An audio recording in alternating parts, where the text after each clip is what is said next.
So, what's trending? Bridging your Catholic faith with your everyday life. You're listening to Trending with Timmerie on Relevant Radio.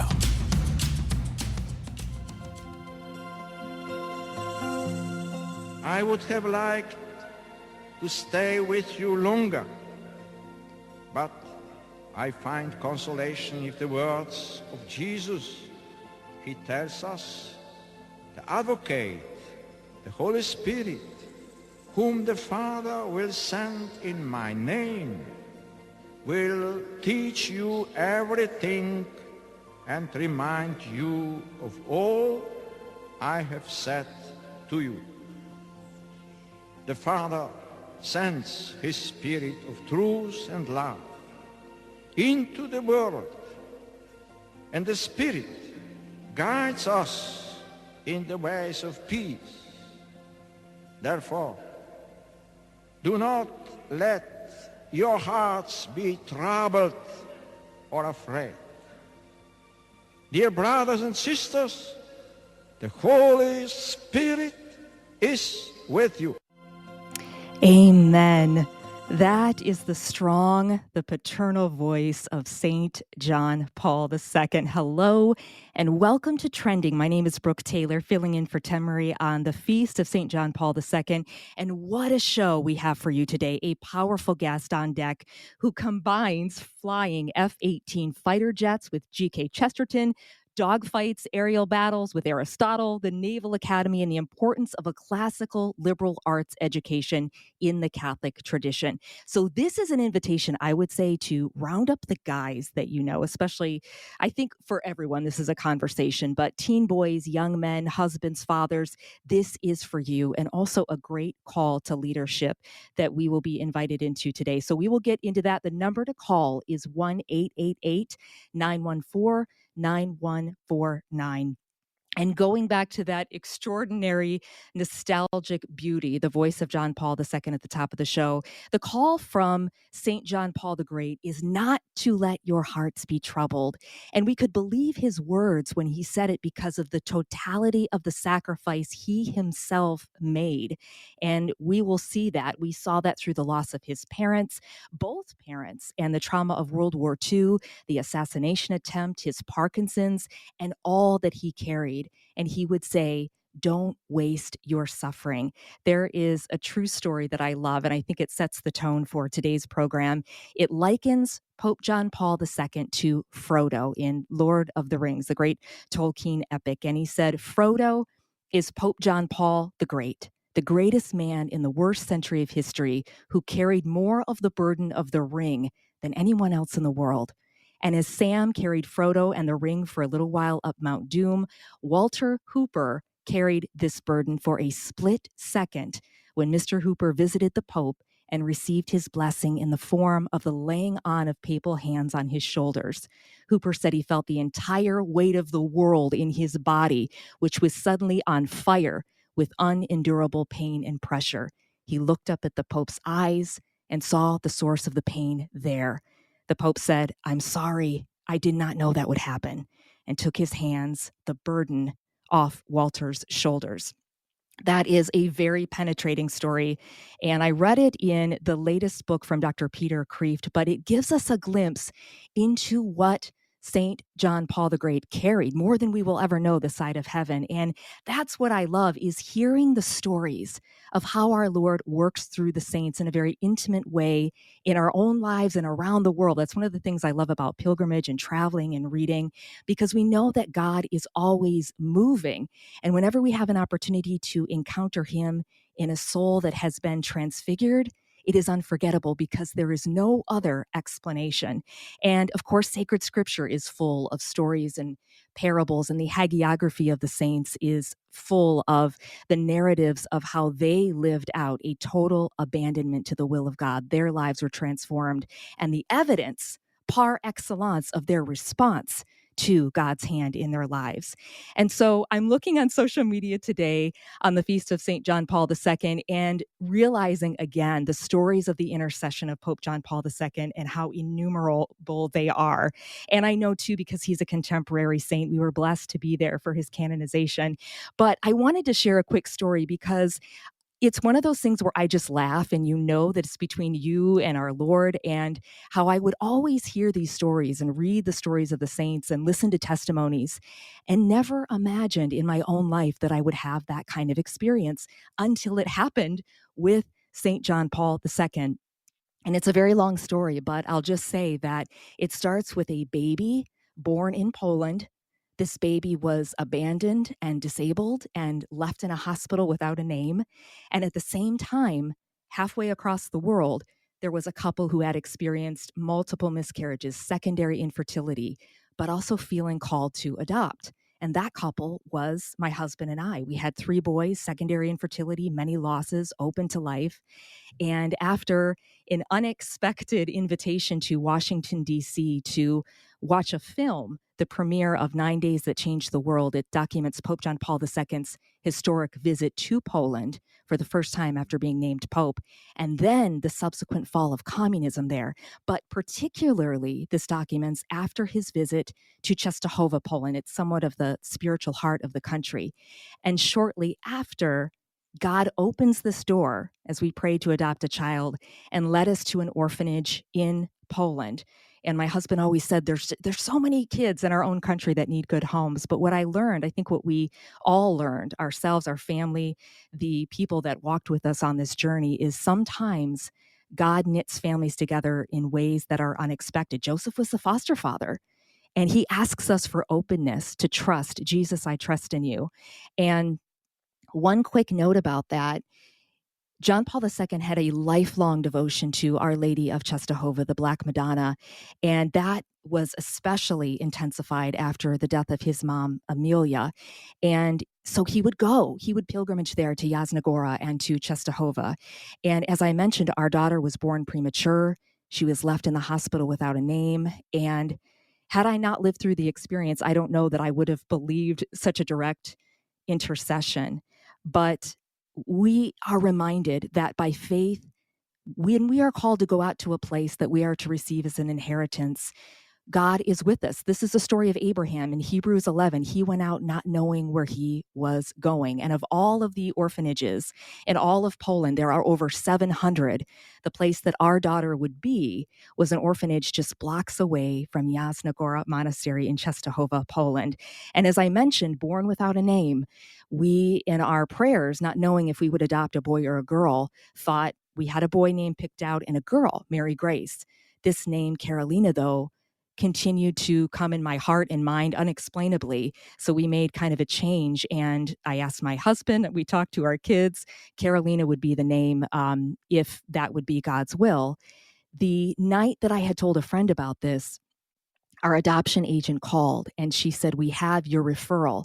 And in the adoption process, the child essentially is called a referral. You receive a piece of paper with brief, very scant, usually medical history, what they know about that child, and perhaps a picture. So she called and said, we have your referral after a year and a half of an FBI dossier and all that goes into it. And so we put her on speaker. And at that moment, she said, you're the girl. It's a girl. She's a little girl. She's 9 months old. She has blonde hair, and her name is Carolina. So this name that we had no idea God already gave to us, and it's the feminine name of Karol Wojtyła, Carolina. So just a reminder that God calls us by name. Isaiah 43:1, do not fear. I have redeemed you. I have called you by name. And that choosing life, her mother, her biological mother, chose life, that it's never an anti to choose life. It is always a nuclear yes to a future and a hope and a possibility in this detonation of immortal light that has already been sparked in the mother's womb. And Pope John Paul II was a pro-life pope for the ages. And so we, in our home, we affectionately call him Lolek, his childhood nickname. But what a beautiful invitation now to learn more about John Paul II. And yesterday, I pulled up one of his speeches, put it on the television, read it for our 4 sons, and he was such an amazing orator. And so I wanted to just read a portion because for all of us, we can be galvanized by what he had to say. This was Pope John Paul II in 1983. So imagine this time. He went back 9 times in the course of his pontificate to Poland, 1983. And he says this at Jasna Góra. And Think about when he says Poland, transposing his homeland with the United States, and how accurate his words are to what's happening in our own country here and now. This is just a brief excerpt of what he says. He says, make an effort to be a person with a conscience. I do not stifle this conscience, and I do not deform it. I call good and evil by name, and I do not blur them. I develop in myself what is good, and I seek to correct what is evil by overcoming it in myself. My dear friends, it is up to you to put a firm barrier against immorality. Historical experiences tell us how much the immorality of certain periods cost the whole nation. Therefore, watch.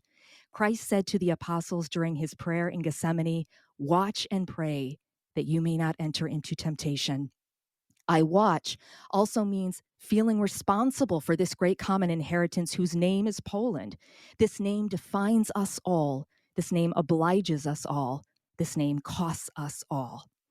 And when you go on to read that speech in its entirety, I actually think it's reminiscent in some ways to the commencement address delivered by Alexander Solzhenitsyn in the United States at Harvard 5 years prior. So much to think about, and how soon history repeats itself. And that will be part of what you'll hear today in our story with our special guest.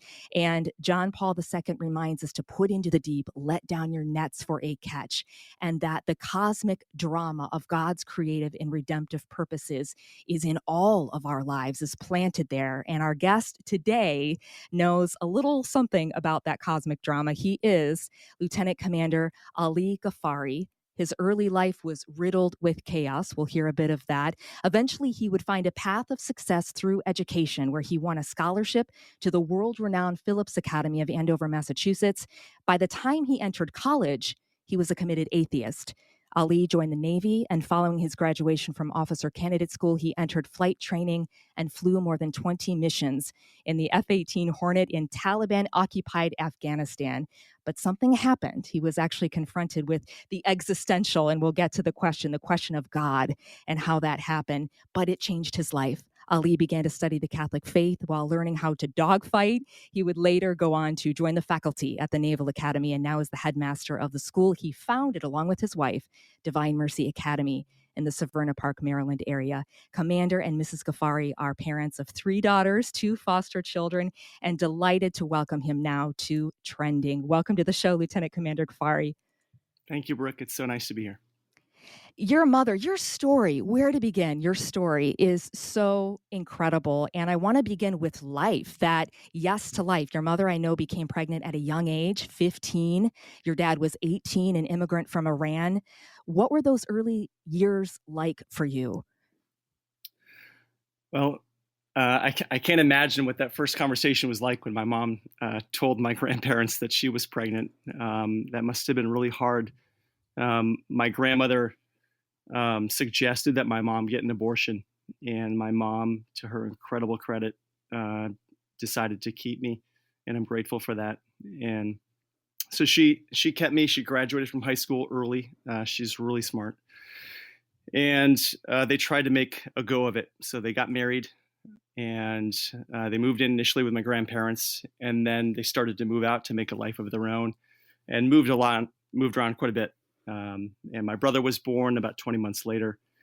But after about 3 years, it just didn't work. And in fact, my first memory comes from about then. My first memory is the memory of my parents fighting in the other room. And then my mom left my dad and brought my brother and I. We moved from Florida to Vermont. And I remember coming out of the airport in Burlington and just looking into the darkness and just seeing these snowflakes come down as the first memory of seeing snow, and just wondering, what is life going to be like? And for the next probably 4 years, it was chaotic. We moved every year. There was a revolving door of men coming through our home.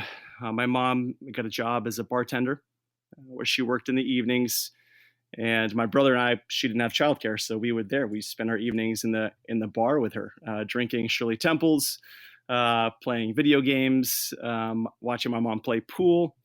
And my mom, it didn't take long for her living in that kind of lifestyle to get into the drugs and alcohol and get tied up with some unsavory characters. And so we just had surrounded by a lot of let's just say sketchy people, and living in just strange, just not very nice places. I remember having food and milk delivered door to door in crates, and thinking that's just the way it happened. So it was chaotic. There was a lot of instability. We didn't make any friends because we were always moving. My mom had lots of different roommates that came and went, and so it was just unstable is probably the best way to put it. And in the midst of all that, you are incredibly intelligent, just like your mom. And I know as she finally did find the guy, the one, and your stepdad, that he was a good influence on you and encouraged education, and you were super intelligent. So that sounds like how the prep school came into the picture. And this academy that you attended is renowned. Students from 51 countries. You're among the best minds, not only in your peers, but in the faculty. I mean, presumably you have the most intellectual rigor that you can find. And so I'm wondering, as I'm listening to your story, is this where you find truth? Is this where you find faith? What happens there? Actually not. It's not where I found faith. Interestingly, you'd think that would be where I found it, but I think that got me further away from faith. So just to fill in a few details to ensure, my mom, she finally got help, and then she came out of rehab after about a year, met my stepdad. And my stepdad is a tall, skinny guy with a mustache. He's always got a Dale Earnhardt hat on his head, and he's young. He's only 12 years older than I am. And he was an auto mechanic. And my first memory of him was, coming in the door of our apartment. He had holy jeans on, and I just didn't like him at all. But my mom liked him, and so he came over a few times. And then he brought me on a four-wheeling trip with his friend. So I went four-wheeling with him, which I loved. It was so much fun. And then he had this cherry red IROC Z with a T-top, and he let me program the radio stations on that car. And I thought that was the coolest thing that I'd ever done. And so he won me over. And then soon after, my parents got married, which was awesome. And I was in the wedding for my stepdad and my mom, which is, you don't often get to be in your parents' wedding. Well, that's pretty cool. But Dan, my stepdad, he was really strict, and he pushed me to excel academically. He saw that I had promise, and he said, hey, he expected all A's. If there was anything other than an A on there, he was disappointed, and we were going to have words. And in fact, he was my hockey coach and little league coach and soccer coach, and I wouldn't be able to play those games on the weekend if I didn't come home with straight A's. And so he pushed me really hard to do well, and it worked. He had me reading. I had to record myself reading books at night to ensure that he knew that I had read my books. But it was all for my good, and he really put me on the right track. And my mom, coming back from the long road where she just was there and just loved me unconditionally through this all. And then my dad provided that structure that I had not had in years. And so one day my stepdad came home from work, and he had a pamphlet in his hand for Tabor Academy. And one of his coworkers had sent his daughter to this elite prep school in Massachusetts. And he said, hey, does this look interesting to you? Would you like to do this? You could do an extra year or two, play hockey, increase your skills and experience, get a little bit better education, and then you can get into a better college and have a better outcome, from your education. I said, well, that looks interesting. So we took a month or so to look at it and kind of ponder it, and then I decided that was something that I wanted to do. And so we toured, I think probably 9 or 10 schools around New England. And one of those was Phillips Academy, Andover. And Andover, my first impression there was that it was not at all for me. I felt totally in over my head. So I walked in there, this poor kid from Vermont. I probably had a pair of ratty sneakers on, and I don't know what I was wearing for clothes, but it wasn't impressive. So I walked in, there's classical music playing. Just imagine, wealthy fathers, and, their 3-piece suits, and, and kids dressed in, amazing outfits, and just this very richly decorated scene in this admissions office. And they brought me back in to talk with the admissions officer, and it looked like he needed a nap. He couldn't stop yawning. He looked incredibly bored. And so I walked out of there, and as I'm walking out toward the car, then a bird flies over me and poops on my shoulder. And I'm like, this is the worst. There's no way I'm getting into this place. And so I went home just, convinced that it was not going to happen for me. But to my great shock and surprise, I was accepted. And then honestly, it really came down to money, and they were able to give me the most generous financial aid package as well. And so it worked out well, and I was so excited to be at Andover. But even while I was there, I still felt like a fish out of water. So, to give you an idea what Andover's like, there are kids from all over the world, as you mentioned earlier. But generally they're pretty wealthy. There were very few kids like me that I could see. And so kids would come up, they'd roll up in a limousine, the door would open, and then the kids would pop out, and the limo would continue on. In my dorm, I had an Indian prince and a Turkish prince. I had the heir to the Goodyear fortune. I knew there was a brother of an NHL hockey player on my hockey team. And so there were all these people who were, I thought, way smarter than me and way more talented than me. And so I really felt like I didn't belong there at Andover. But I held my own there. I did well academically. I played hockey, and I grew a lot. It was really hard. There were many times that I cried at night just because there was so much work. In public school, I could do my homework during the day, and I wouldn't have any homework at night. At Andover, I did work all evening, and all weekend long, I was just doing work the entire time. And so there was no break, and it was really stressful. So I think it really trained me really well to be very good in the academic realm. But at the same time, go ahead. We're up against a break, and I was just thinking when you were talking about the strictness of your stepdad, and that really put a trajectory. And there's a foundation of faith there when you look at the virtues. And when I was reading the biography of Clarence Thomas, he too would not be where he was today if it wasn't for a strong man in his life with kind of an absolute. The door swings in, but the door swings out if, you're not able to adhere to these standards. And of course, we were living in a time where we don't like absolutes. And that's why heroes are kind of so unwanted, because heroes do deal in absolutes. We're going to take a quick break, but when we come back, I want to hear about that faith journey, because this is when it really transforms. You are an intellectual setting that up, but now you intellectually find truth, beauty, and goodness, and how that changed your life, and then flying F-18s as well. I'm Brooke Taylor in for Timmerie. This is Trending, and we are with Lieutenant Commander Ali Ghaffari. We will be right back. Stay with us.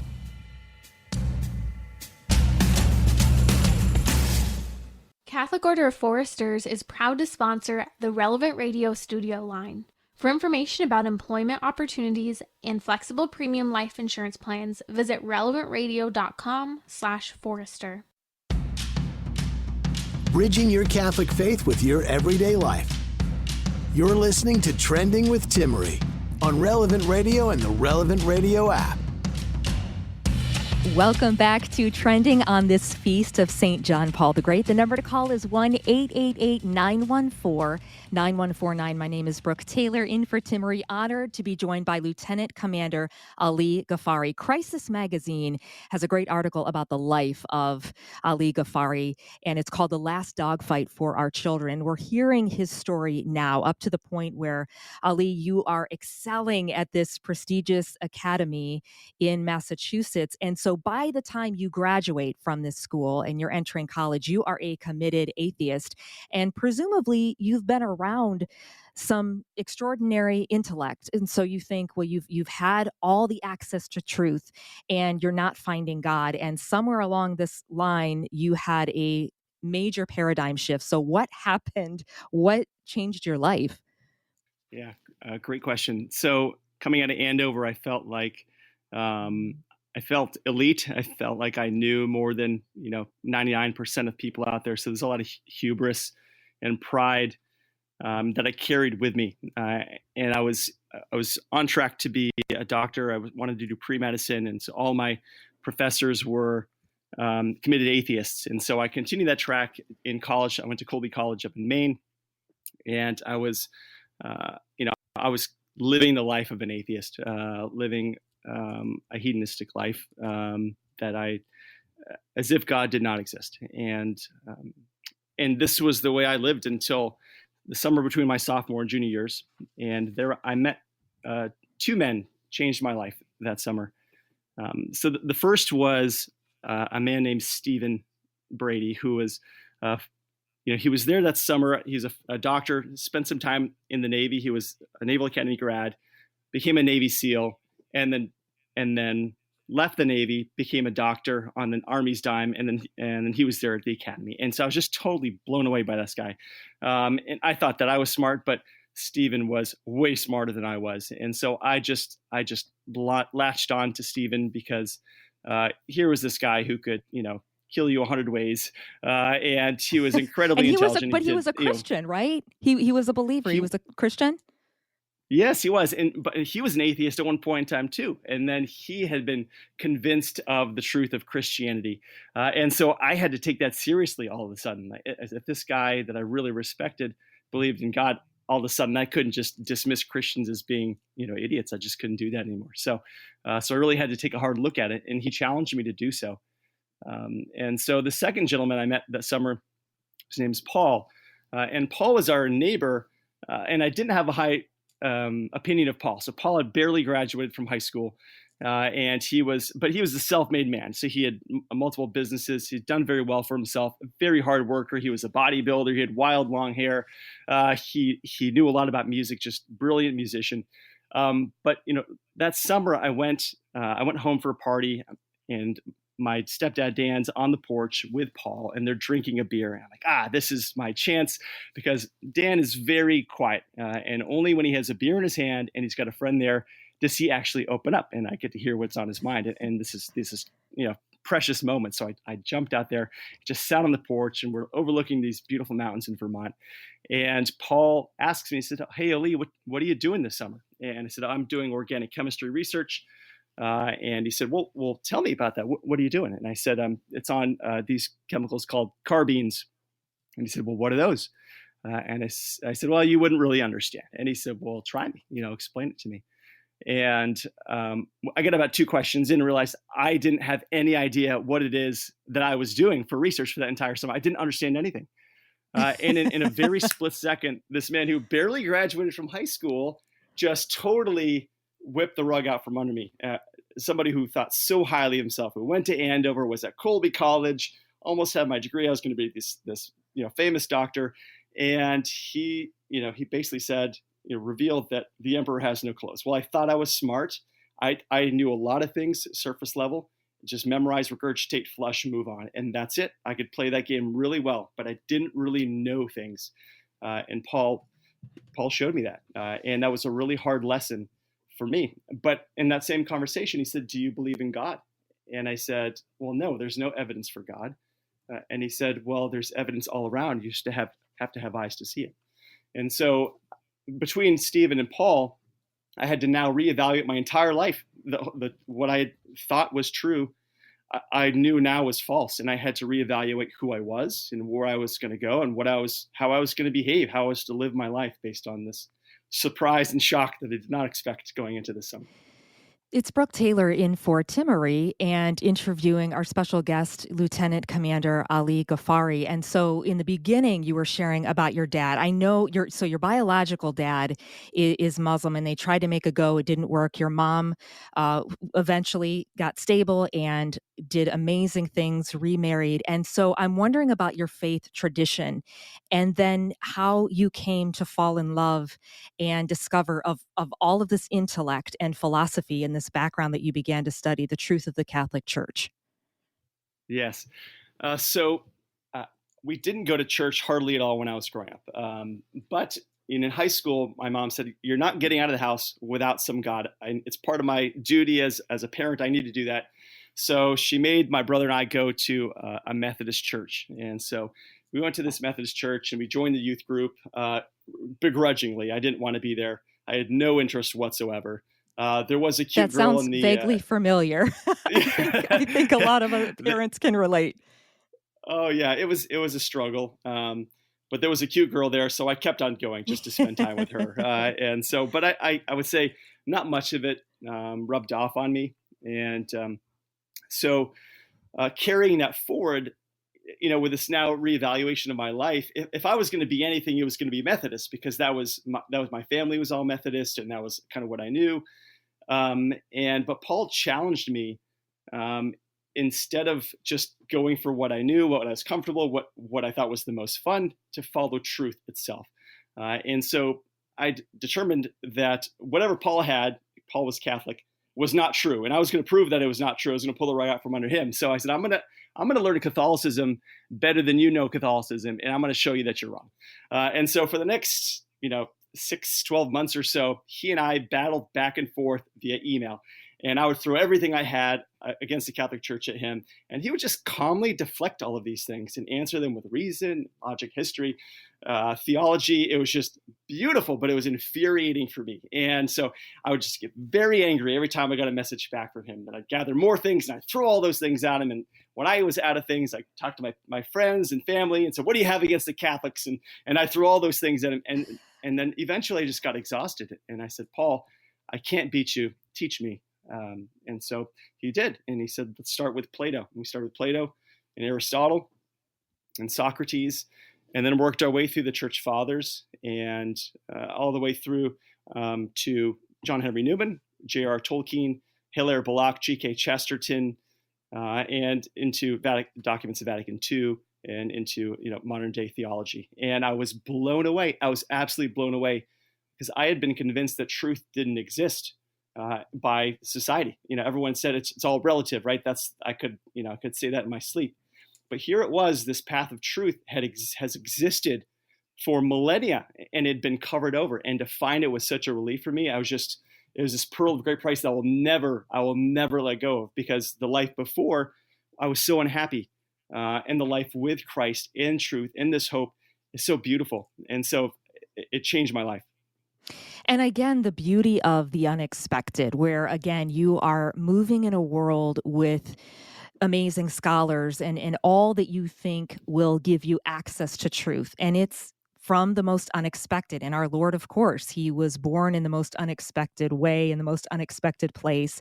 And the 1 Corinthians verse that God chose the foolish things of the world to shame the wise, and in the beauty in that, and being invited into truth, beauty, goodness, and the transcendentals, which then becomes your mission. And there's so much of your story to unpack, but I do want to read an excerpt from Crisis Magazine, Kevin Wells, excellently written. It's called The Last Dog Fight for Our Children.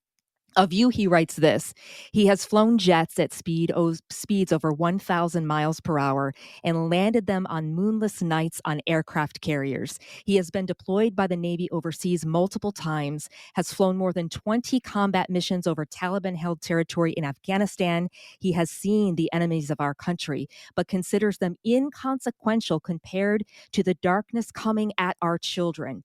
This is his war. And the quote in the article says, my conversion prepared me to attempt to create a new generation of saint leaders for our church. And so all that you did to defend your country and to promote leadership and to forum others, you say there's a bigger war going on now for the souls of our children.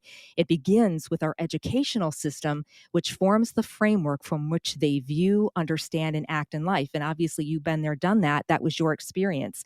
So this now becomes your mission. And tell us a little bit about that. You did extensive study on the system of education, but then you get your degree in philosophy and theology, master's, to then the call of education. When did this become so ingrained in your mission? Was it through your own experience, or just what you observed as you went through your own education? I'd say it was all kind of going on concurrently. We're military, so we move around every 2 or 3 years and get to see a lot of Catholic schools around the country. We put our kids in a Catholic school here. And then as I'm maturing in my own faith and developing, my priorities start to focus more on the salvation of my children. And so as I think about their education or thought about it, I said, a great education is valuable, but I had a great education and it led me astray. And I think I was astray to begin with, but it didn't help bring me back to the truth, a great education being by worldly standards. And I don't want that for my kids. I didn't want them to have, a Harvard education and lose their soul. Like that's, for me, is a waste and a serious loss. I wanted my kids to become saints first and foremost. And so this drive forced me to take a great interest in the education that my kids were having. And I was finding that the education they were receiving, while it was a great education, I love the teachers, great tradition, it just wasn't focused on salvation of my kids. And I wanted them to see a genuine and beautiful expression of Catholicism, and I just didn't see it there. But I was unsure of what to do. And during this time, I heard about the beauty of classical liberal education through the example of a school named St. Jerome's Academy in Hyattsville, Maryland. And this school was, your average parish school. It was pretty much a public school with a dabbling of Catholicism in it, and they were losing kids, left and right, and they were told they had to close. And then a grouping of parents and teachers got together and they said, "Hey, we've got nothing to lose here. Let's try to go back to the intellectual patrimony of the church. Let's go back to this classical liberal education, which was what the church, how they taught all of us Catholics, from the very beginning." And it was, in fact, it preceded them with the Greeks. And this was how people were taught up until the early 1900s when things changed. And so let's go back to that, because that worked really well. Produced St. Thomas Aquinas, St. Augustine, you name the saint. In all likelihood, they were formed by this classical education. And so let's do that. And so they did. They spent 6 months working on a curriculum. They unfurled it the next fall. And that school has continued to grow every year. And it's to the point where people are moving from around the country to put their kids in that school. And that school is now one of the largest in the Archdiocese of Washington, D.C. And I heard about it. I'm like, I want that for my kids. Yeah, and it's the beauty, it's the truth, it's the goodness. Classical education, it's the study of grammar, logic, rhetoric, Latin, developing the whole child. Am I missing anything there? I'm sure I am, but just the sacraments. There's a lot, but it is. And it's inspiring. I think the biggest thing is the goal of the education is essentially to create a saint. The goal of our modern secular education is for a child to go to college, get into a good college and get a good job. And then that's it. So it's essentially creating slaves or servants, materialists who are going to be cogs in this wheel. They can create money, create, and then consume. And that's it. That's the end goal of it. I think it doesn't aim high enough. The classical aim is to create the best version of yourself with regard to God at the center of all these things, to form your soul, to form you in virtue. And so that's the beauty of the classical education. And it does it by inspiring kids through the greatest works that have ever been written in Western civilization. And these works have inspired millions of people. And they still inspire our kids if we only give them that material to read and to consume. Well, you did amazing. an extensive, there was a study that you did on the system of education, and it's both in a contemporary sense where we are now, but also historically, as you were kind of touching on there. And you found that over half of grads now identify as socialist. We know that kids are leaving the faith in droves. Nearly half of all Americans read and write so poorly that it's difficult to hold a job. I was really astounded by that. And so you think if we really truly care about our kids, this should be a critical call to action when you look at what the classical approach can bring. And you also mentioned something, I was looking at a little study that you did about the Frankfurt School. Can you talk a little bit about that? Yeah, absolutely. And I'll just preface this by saying, in no way, shape, or form am I a conspiracy theorist. But this is something that I did research on, and it's out there. And so going back to World War I and the Communist Revolution, communists take over Russia in the early to mid 1910s, 1918, in that range. And once they've taken over Russia, they set their eyes then on Western Europe and on Americans, and they're strategizing how do we bring communism over there. And the biggest obstacle they faced was Christianity, the Christian culture that was just imbued and held in great esteem in Europe. in America. And they said, well, if we're going to take it down, we have to take it down by undermining virtue, and we have to undermine the family. And so they sought to get rid of morality by emphasizing immoral action, predominantly just within relationships between men and women, but also ridiculing fathers and undermining their authority. And so they became pulled away from the family as well. So they started to nibble away at the fibers which bound Western civilization. At the same time, they formed this think tank, is probably a good way to describe it, called the Frankfurt School in Germany. And out of there, they started to kind of propagate this propaganda, which was proposing this Marxist view of the world to Western Europe. And one of the things that the Frankfurt School came up with, is called critical theory. And the critical theory, the basis of that is to pit different groups within a civilization against one another to create division and infighting, so that they can then sweep away the superstructure of what is there and replace it with communism. And so this they used to great effect within Germany, which allowed Hitler to come to power, and then also in China to bring communism to China. And so during World War II, they were chased out of Germany and then landed at Columbia's Teachers College, where they found a gentleman named John Dewey and his followers there, who were propagating kind of a socialist, pragmatist philosophy of education, which discounted history, discounted virtue. They wanted to separate families and children. They thought the state could educate them better. They wanted to get rid of God. But John Dewey wasn't a revolutionary. Yep. Sorry, go ahead, Brooke. I'm writing down John Dewey. I'm taking notes. We have to take a break. I want to stop right there because you're getting into the meat of something that sounds very familiar with what we are experiencing, and you're coming at it from a Catholic, a parent, and a headmaster. We will revisit that when we get right back from the break. My name is Brooke Taylor, in for Timmerie. My guest is Lieutenant Commander Ali Ghaffari, former Atheist, F-18 Navy jet fighter pilot, and now headmaster of Divine Mercy Academy. We will be right back with more. Stay with us.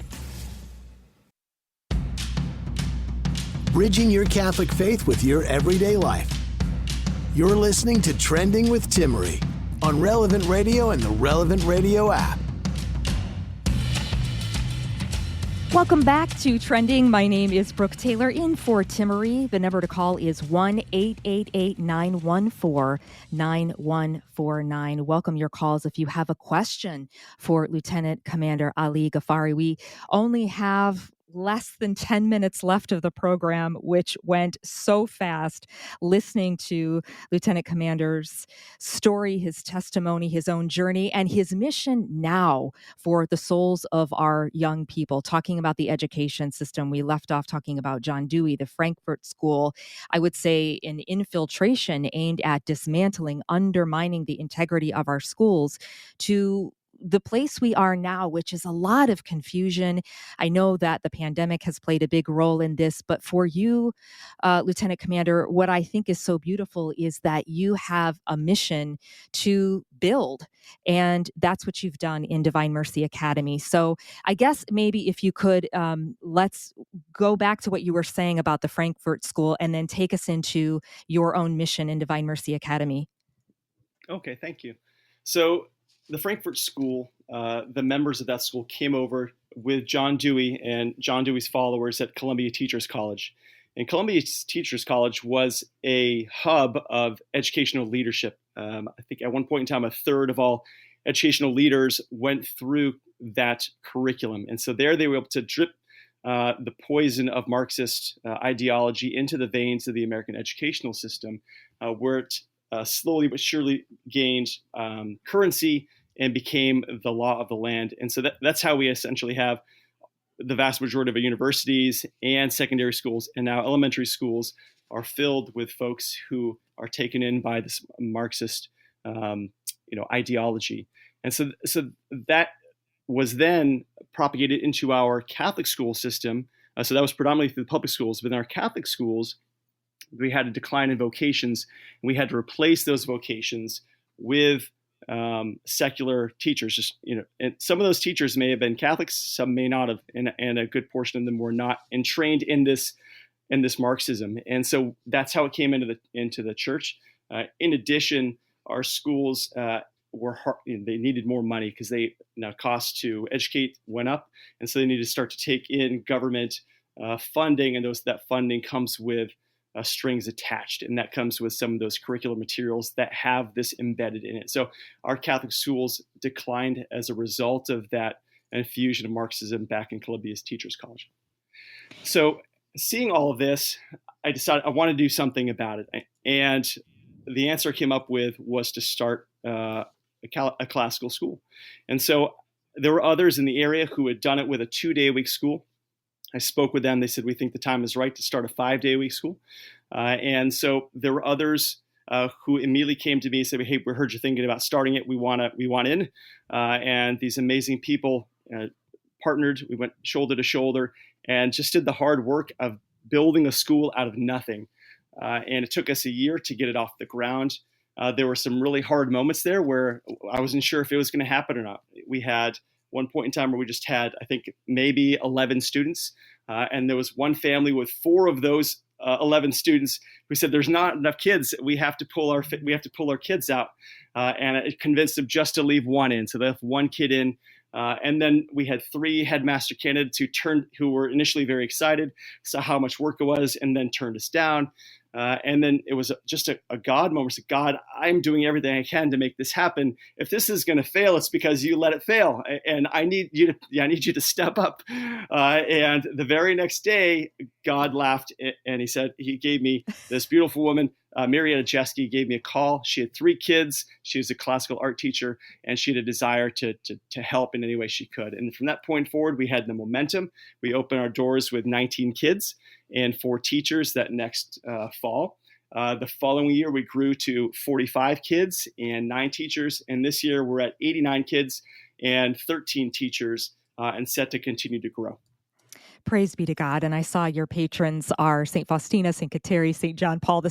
So yes. What a gift that he would allow you to share this story on his feast day. We have just a few minutes left, but I want to end on a note of hope and encouragement, and I guess a little bit of advice. You were on the faculty of the Naval Academy teaching leadership. You are the president of a leadership coaching and consulting company. It's called the Forsati Company. So you understand how desperately we need good leaders, virtuous leaders. What advice can you offer to parents and I guess to young people in forming the leaders that God is calling us to in this time and era? Yeah, I would say do the right thing, even if it's harder, even if it causes you to sacrifice something. Doing the right thing and taking the hard path inspires other people, and they want to join you. I think it's very easy to take the easier path, the wider path, and then to water things down and to become just like everybody else and to avoid conflict. But that's not the way out of this. It's how we got into this. And so taking those risks and then going all in for God is the way to do it. And then people see that and they're inspired by it. And in your book list, you talked about one of the roads that led you back to, well, not back, but I guess to Rome, to the Catholic Church, was the beautiful literature and the church fathers, the writings that you were introduced to. If you were to just cherry pick a few foundational books for your library, what books would you recommend for titles? Yes, Four Witnesses. Four Witnesses is a book that follows 4 of the earliest church fathers, 3 of them being disciples at the feet of St. John the Apostle. And it goes through their lives and deaths, and then it has all of their quotes, and then it puts the teachings of the church immediately next to those things, the current teachings of the church. And it shows that it's been continuous from the beginning of the church to now. And I cried at the end of that book because this is so beautiful. This is so amazing.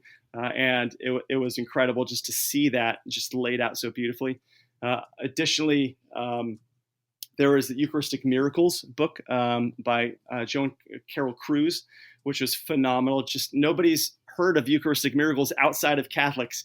And so just being able to see the beauty and the historicity and the pictures and the stories was amazing to have that. And then the Why Catholic Bibles Are Bigger. That book goes into the history of the sacred scriptures, how they came to be, how they're different. And that was a phenomenal book to read as well. So those 3. Wow. Thank you. Lieutenant Commander Ali Ghaffari, former atheist, Navy fighter pilot, husband, father, foster father, headmaster of Divine Mercy Academy. And I'm taking notes as you were writing down those books. I also want to mention at the top of the show, I had shared a story that was relayed of Pope John Paul II being likened to Frodo and a gentleman that he met like Samwise Gamgee. And so there was a request of what book was that from? It was Dr. Peter Kreeft's latest book. It's called How to Destroy Western Civilization. I actually had a chance to interview him. You can find that on my YouTube channel, which is just under the Brooke Taylor Show. But thank you again for all of this wealth of information. And is there a place that people can get in touch with you, Lieutenant Commander, if they want to know more about Divine Mercy Academy and what you're doing, the Frassati, the leadership consulting company that you have? Yeah, if you just go to divinemercy.md, that's it. That's for our school, divinemercy.md. And then for the leadership, it's the FrassatiCompany.com, as in Blessed Pure Giorgio Frassati, the FrassatiCompany.com. Thank you so much. God bless you. I want to end on the poetry of St. John Paul II. He had a nom de plume, and it was called Gruda, which means clod of earth. And he talked about a poem which was his homeland, and he had a poem called My Country. He said, when I think of my country, I look for a road running upwards like a high voltage current cutting through slopes. This outdoorsman, a poet, priest, pope, and patriot, pray for us. My name is Brooke Taylor. God bless you.